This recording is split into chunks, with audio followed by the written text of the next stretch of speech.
Ahlan wa sahlan, selamat datang kembali sahabat Takwa. Wah, luar biasa rasanya kita bisa ngobrol dan kumpul lagi di season kedua pengkajian tafsir kita ini. Nggak kerasa ya, sekarang kita udah sampai di episode ke-43 dalam perjalanan seru kita membedah juz 2. Coba deh siapin hati dan pikiran kalian, karena obrolan kita kali ini bener-bener bakal ngebangunin jiwa kita dari mode autopilot alias kelalaian sehari-hari. Nah, sebelum kita gas lebih jauh, kita ingetin lagi nih semangat kebersamaan kita. Takwa Talks with AI, when Takwa Talks to Technology, obrolan ringan menambah ketakwaan. Dan pastinya, penting buat dicatat kalau pengkajian tafsir kita ini selalu berada di bawah pengawasan dan bimbingan Ustadz Ahmad Alifian, BA, LCMA. Jadi kalian nggak perlu khawatir, semua pembahasan kita di sini merujuk langsung ke pemahaman para ulama yang otoritatif. 1. Munasabah, jembatan logis. Oke, mari kita selami ini. Kita bakal ngelihat gimana ayat 210 ini tuh ibarat jembatan yang super pas. Dia nyambungin perintah penyerahan diri secara total langsung dengan peringatan puncaknya. Al-Quran itu kan emang punya alur yang luar biasa rapi dan masuk akal banget. Coba deh kita bandingin logikanya. Di ayat 208 dan 209, Allah Subhanahu wa Ta'ala merintahkan kita buat masuk Islam secara kafah, alias 100%, menyeluruh. Terus ada peringatan keras, jangan sampai kita tergelincir setelah bukti-bukti nyata datang. Nah, habis itu muncul dia logika brilian di ayat 210-nya. Kalau kita masih ragu-ragu, atau malah kepleset padahal kebenarannya udah secerah matahari siang bolong, terus apa sih yang sebenarnya lagi kita tunggu? Apa nunggu hari kiamat kejadian di depan mata? 2. Tafsir klasik, pemandangan dahsyat. Sekarang, kita masuk ke tafsir tentang hal ghaib yang ada di ayat ini. Tarik napas dulu sahabat takwa, karena ini adalah sebuah pemandangan yang bukan cuma super agung, tapi juga benar-benar menggetarkan dan ngeri banget soal kedatangan Allah Subhanahu wa Ta'ala nanti di hari kiamat. Nah, yang benar-benar menarik buat dibedah di sini adalah frasa Zul Gilal Minal Ghamam atau naungan awan.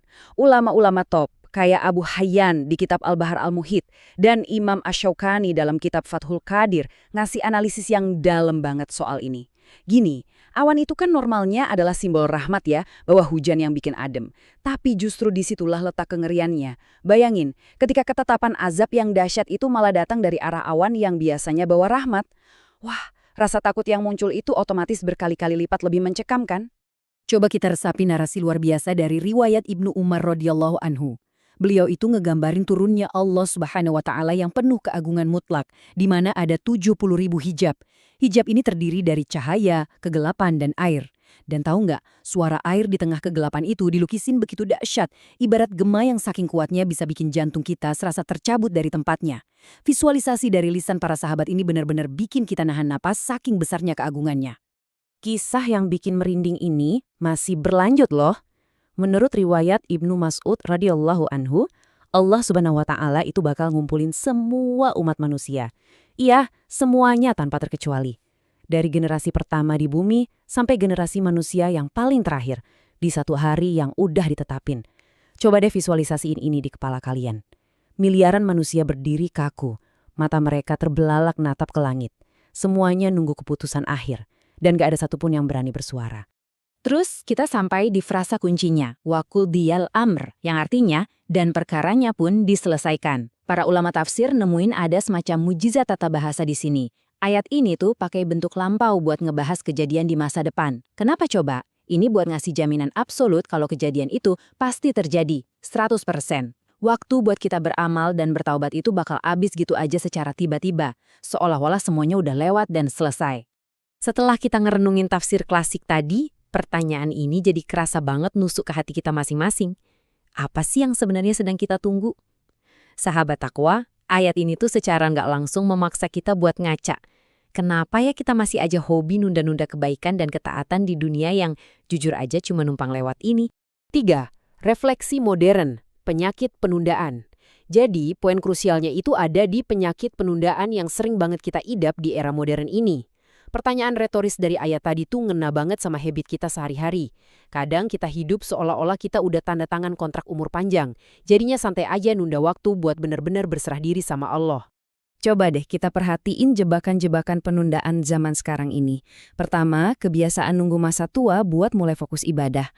Ibadahnya nanti aja nunggu pensiun. Kedua, nunda tobat karena ngerasa diri ini belum suci atau nunggu hidup lebih mapan baru mau tobat.